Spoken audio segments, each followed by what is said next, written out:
So I sat through Divinity's and Crypt Queen's video on preference, and I thought I'd throw in my 2 cents here. Um, I guess it's kind of unique in many ways because you're hearing it from a guy's point of view about preference, and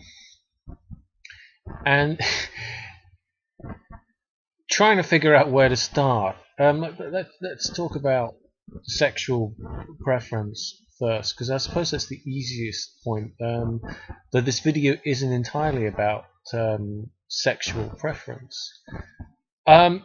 It comes as no surprise to a fair few people that I tend to be rather dominant in sexual relationships, in sexual activity. I discussed it with Della before I decided to make this video public, but I have a habit of being very aggressive when it comes to sex and sexuality. Be told my growl has some effect on people. I don't know. I've noticed some people like when I get angry on video.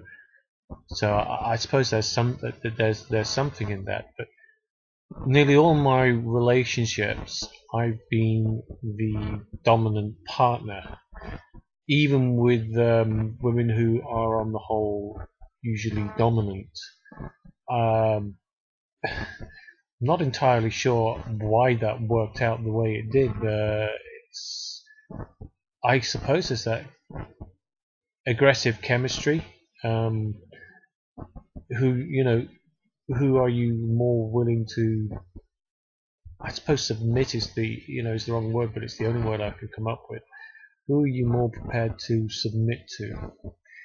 What people don't seem to understand, I've noticed when it comes to sexuality, dominant and submissive relationships, is that they think it's a give and take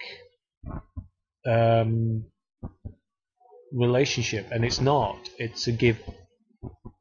Nobody's taking and nobody's really giving it. It's more of a two-way street.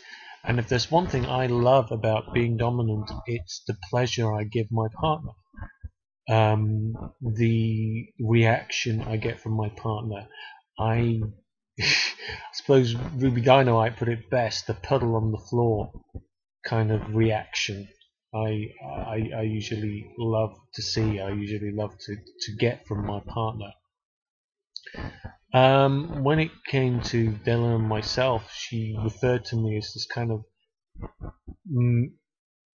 this masculine but almost very effeminate, domineering personality. She's bisexual with the tendency for more lesbian than heterosexual approach. But my God, when that woman submits, God, does she submit?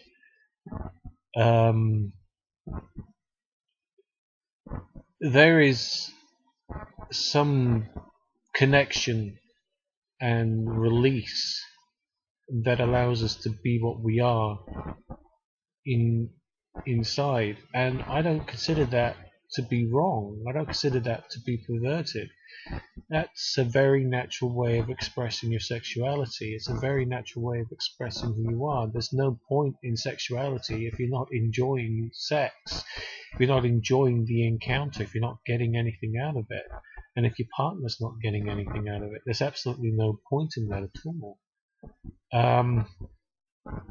For Della and myself, we have this thing about the eyes.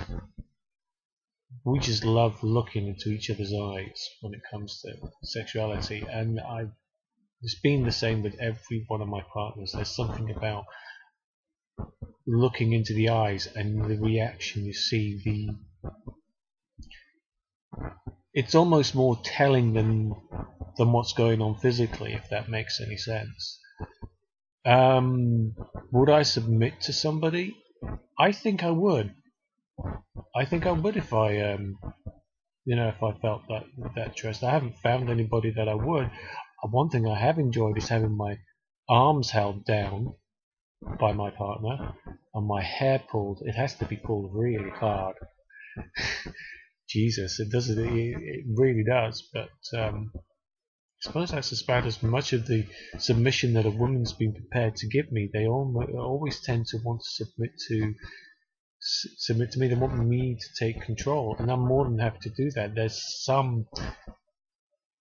I don't know what it is, but there is something about me and the women I've been with that want me to. They say be the man, take control. I don't like that term. I'm not comfortable with the be the man thing. I want to be a man about it kind of thing. I'm more I like rough sex, and I like to give it rough. It's not a mystery. It's not something I'm going to deny. I enjoy it, and I think there is a very strong possibility that I would enjoy submitting to somebody in exactly the same way. The irony is that this kind of preference, this kind of sexuality, isn't just sexual. There's an emotional connection there as well. It goes through a lot of levels: trust, um, love, connection. It's deeper than you can possibly imagine. And God, is it hot? It is. It's very hot. I just love it. It's not just the sexual release, not just there's the tension there, but there's also this understanding, this deep connection and understanding that I tend not to get with people I just talk to. Knowing that somebody trusts me enough to let me take control to really deep and dark depths is a level of trust that you just can't explain away. It's next to impossible to describe how much this person is prepared to take from you and how much you're prepared to give this person. It's almost impossible to gauge sometimes how far you can go. And when I hear it doesn't matter, take it to the limit, where is that limit? In most of my relationships, I have still yet to discover what that limit was, what that limit is. It's frightening in some respects. How far are they willing to let me take them, and how far am I willing to push it? When is too much too much? That's frightening but exciting at the same time. It's something I'm still trying to understand myself.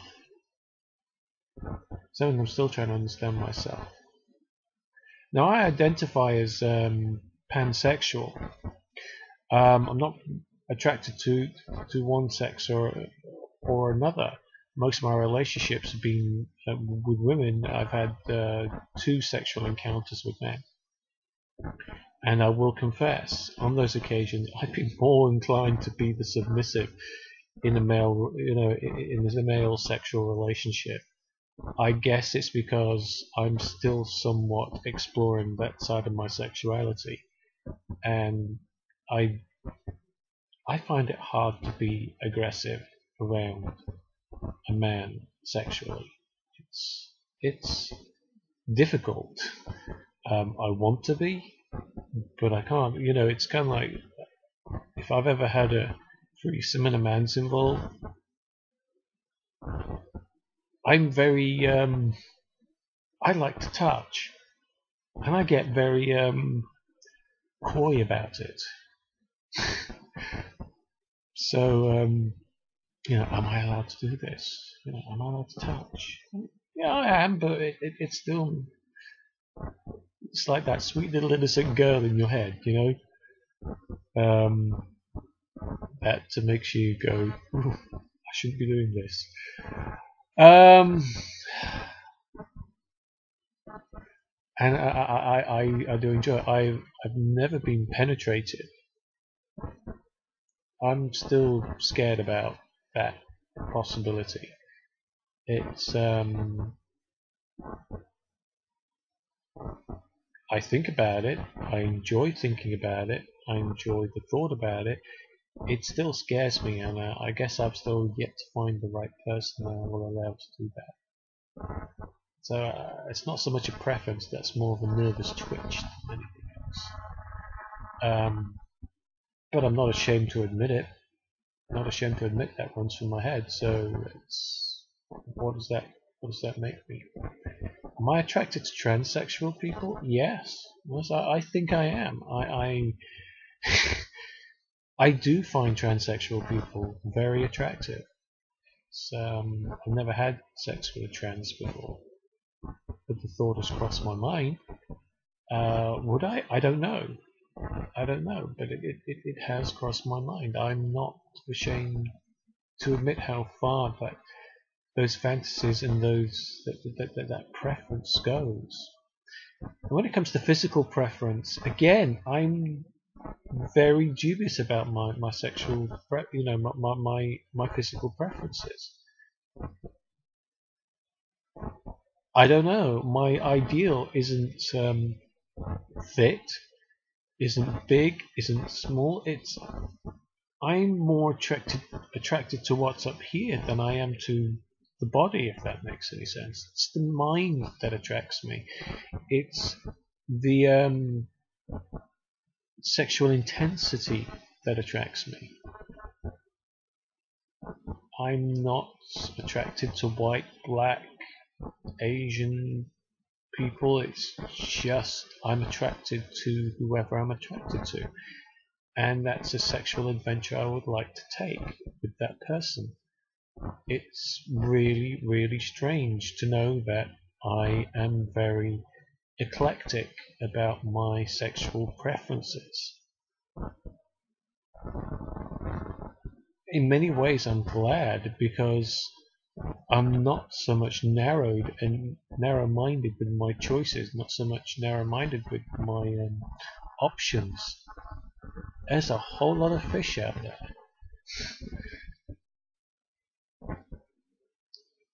This is practically a short video on my preferences as a man, and I'm very excited to actually share that. I am actually got a new channel called Raven Sexuality, link below, which I've yet to post up a video to, but I'll post this video up on it as well, where I will be discussing sexuality from my perspective, and also give some advice maybe on male sexuality or pansexuality. But hopefully you've learned a little bit about myself here. I hope I haven't bored you, hope I haven't creeped you out. And I hope that a male perspective to this largely female discussion has been somewhat educational. Ruby Dynamite, if only you knew what your voice did to me. You probably do already. Until next time, ciao.